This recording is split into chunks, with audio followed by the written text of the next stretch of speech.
Hi guys, it's Marc Zicree, Mr. Sci-Fi, also known as Marc Zicree of Space Command, and today I'm going to talk about RodTaylor, one of my favorite actors who died a few days ago at 84.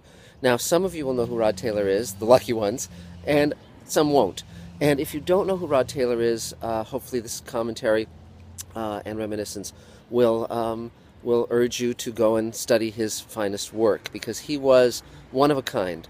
There's some actors who can seem very, very masculine, but they lack sensitivity, and others who have sensitivity but lack masculinity. So he had it all. He had it all, plus intelligence.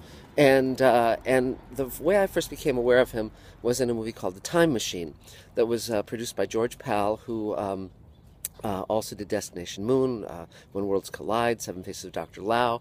And in the late 50s, George Pal decided he was going to make a movie of The Time Machine. Now, The Time Machine is one of my favorite novels. It was written in 1895 by H.G. Wells and is the first time machine story. Prior to that, when people wanted to write about time travel, it was a metaphysical thing, a spiritual thing. It wasn't a machine that someone could build and move through the fourth dimension. So Wells really pioneered that. And also Wells was a student of T.H. Huxley, who was a disciple of Darwin. And so Wells was very, very interested in the notion of evolution, and he posited a future where mankind splits into two distinct species, one gentle and passive, the Eloi, who live above ground, and the Morlocks, who are bestial but very smart and tend the machines and literally tend and feed on the Eloi. And the time traveler, who's just referred to as the time traveler in the book, he doesn't have a name. He travels to the future, assuming it'll be a utopia, and it turns out to be anything but.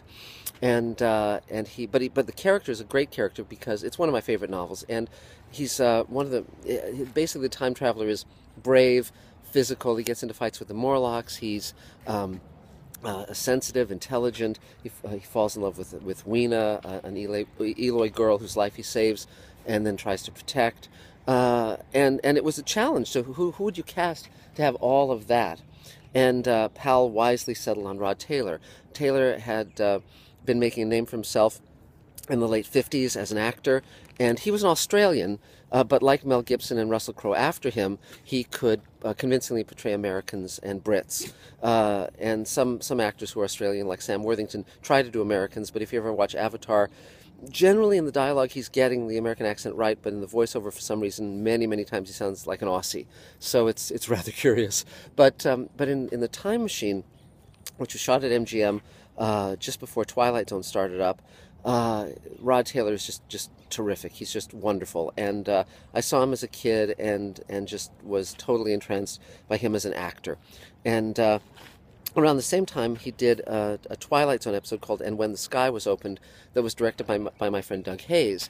And Doug loved working with RodTaylor and told me that he was a great guy, very collaborative, very, very good to work with. And When the Sky Was Opened was a script by Serling based on a short story called Disappearing Act by Richard Matheson. And in Matheson's story, basically what's happening is the people they know are disappearing, and ultimately no one remembers them and they disappear.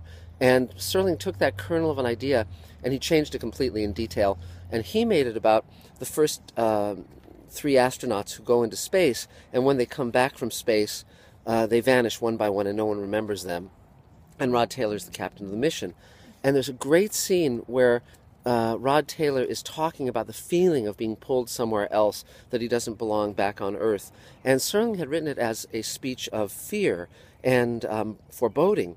And on the set, Doug said to RodTaylor, "Why don't you play it euphorically, as though this joy, this euphoric sense is coming over you?" And so Doug started on a low angle, and as RodTaylor is speaking, he descends, staying on RodTaylor's face as though RodTaylor is rising to the heavens. And it's a wonderful moment and beautifully portrayed, beautifully acted, and really works, really works. And so RodTaylor went on to another great film in the early 60s, which I just watched at Christmas as sort of a present to myself before RodTaylor's passing. And my TV converts 2D to 3D, so I actually got to see this film in 3D, which is quite a treat. And it's The Birds by Alfred Hitchcock. And again, RodTaylor plays a very similar character. He's able to be very physical, very masculine, very appealing, but also intelligent, sensitive, loving. I mean, just the whole 9 yards. And although there's other wonderful actors in it, Tippi Hedren and Suzanne Plachette, and a young child, Veronica Cartwright, before she would be such a standout in Alien. And but definitely RodTaylor is the star, and he really commands the screen. And he would go on throughout the 60s and 70s into the modern era, into the early 21st century as an actor. And he lost that sensitivity and became kind of grizzled in his old age. And most recently he was in Inglourious Bastards as Winston Churchill, but it was a very small role, and it really doesn't show him to advantage. But there is a making-of featurette on the Inglourious Bastards DVD and Blu-ray, in which they talk about him and interview him, and you get to see him as he was. Now, another treat for those of you who really cotton to RodTaylor and who won't once they see him, is on the DVD and Blu-ray of The Time Machine, they did a documentary on the Time Machine prop, which is one of the greatest props ever made. My friend Bob Burns owns it. And they shot a little sequel to The Time Machine in which RodTaylor, playing the time traveler, returns after many decades in the time machine and encounters his best friend Philby, played by Alan Young, who also starred in Mr. Ed.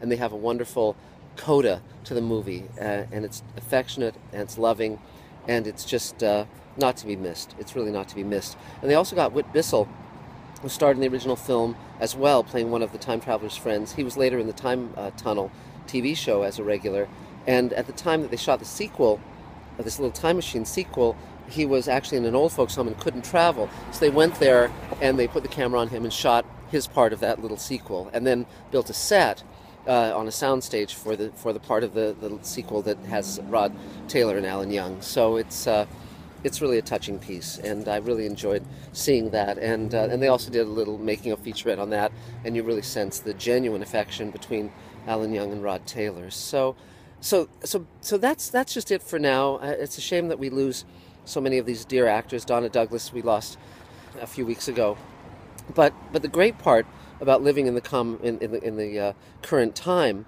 since we're speaking about time travel, is that films allow us perhaps the greatest time travel of all, because we get to see these wonderful performers of the past. RodTaylor, you name it. I mean, who's your favorite? Humphrey Bogart, Katharine Hepburn, Cary Grant, you name it. You can see all of your favorite actors and see the films exactly as when they were made, and the TV shows. And this is a gift that we only have now in the 20th and 21st centuries, and this allows me to talk to you now as well. So time travel. I'm speaking to you from early January 2015.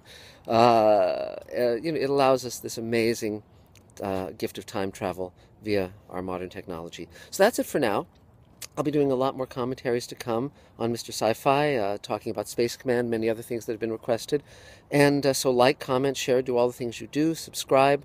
Your encouragement is much appreciated, and we'll talk again real soon. Take care. Bye-bye.